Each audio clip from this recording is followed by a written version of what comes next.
This powerful little catapult hides inside an Altoids tin, fits in your pocket, and can launch projectiles like these water beads over 40 feet.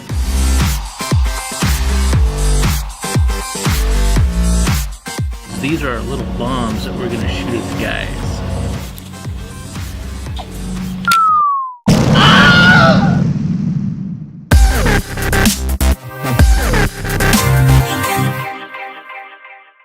Hey there, it's Richie with SonicDad, and you, my friend, are in my workshop, which is cool because we're about to build a really fun project. So, let's get started. Let's begin by removing the handle from a 1/4 teaspoon plastic measuring spoon. I bought this one in a set from a local supercenter for under $1. We'll cut the handle off with a hacksaw about 2 1/4 inches from the edge of the spoon. Now we need to print the cutting template for the popsicle sticks on regular printer paper. I'll give you a link to step-by-step instructions, including this template, at the end of this video. For this project, we'll need regular and jumbo popsicle sticks. Lay the sticks on top of the template and mark the cut lines. Now we'll cut the sticks with heavy-duty shears and cut all the pieces listed on the template. I like to use a piece of 150 grit sandpaper to clean up the cut edges. This is the projectile cup tab, and we'll glue it to the back of the spoon with high-temp hot glue so we'll have something to push the arm down with. Then we'll fill in any gaps around the tab.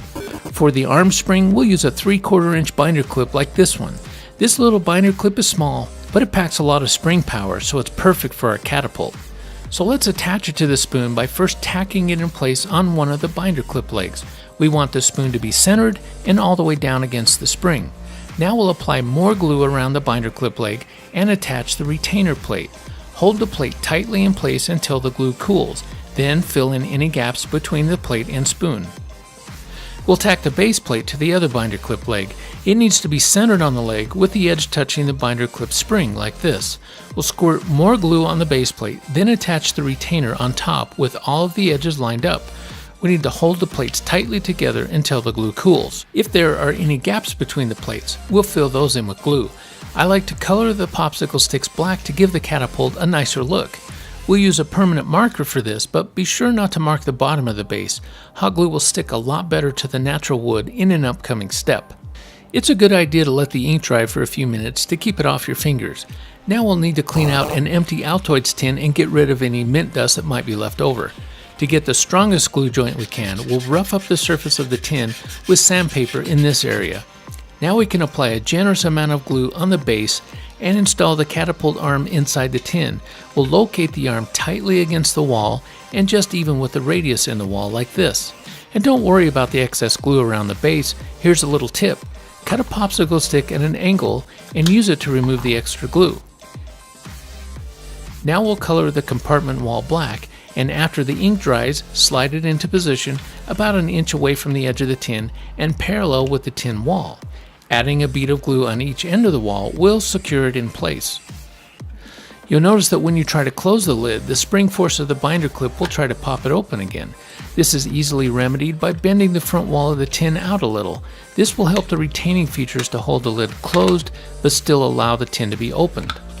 You can use just about anything that will fit inside the cup as a projectile, but here are some of my favorites.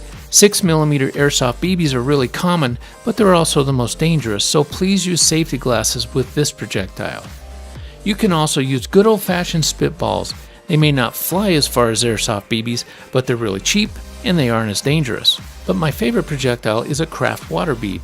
You can buy these from a craft store or online. They come as a hard little polymer bead like this, but when you soak them in water, they swell up. The longer you soak them, the bigger they get.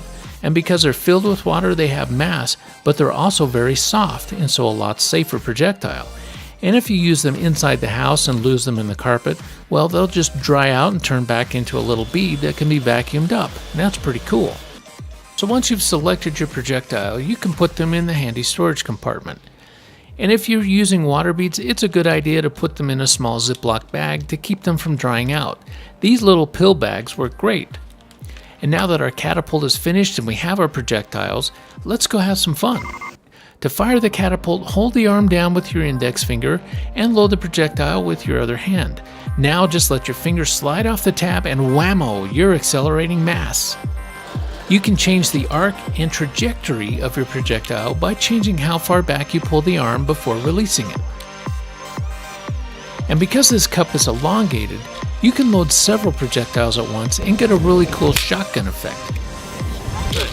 You try it now. Put it in the cup. Piston cup? Yep, ready. Fire. Awesome! You were so close on that one.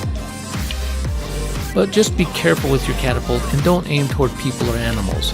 Plastic army men are optional. Yeah, it's awesome! You can download the step-by-step instructions and template by clicking on this link.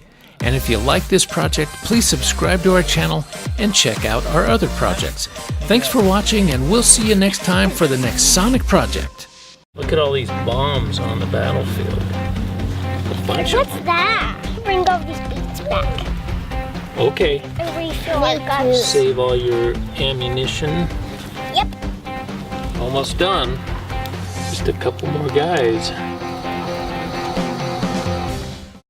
Thanks for watching. If you've liked what we're doing, go ahead and click here to subscribe to the channel. And click here to visit SonicDad.com.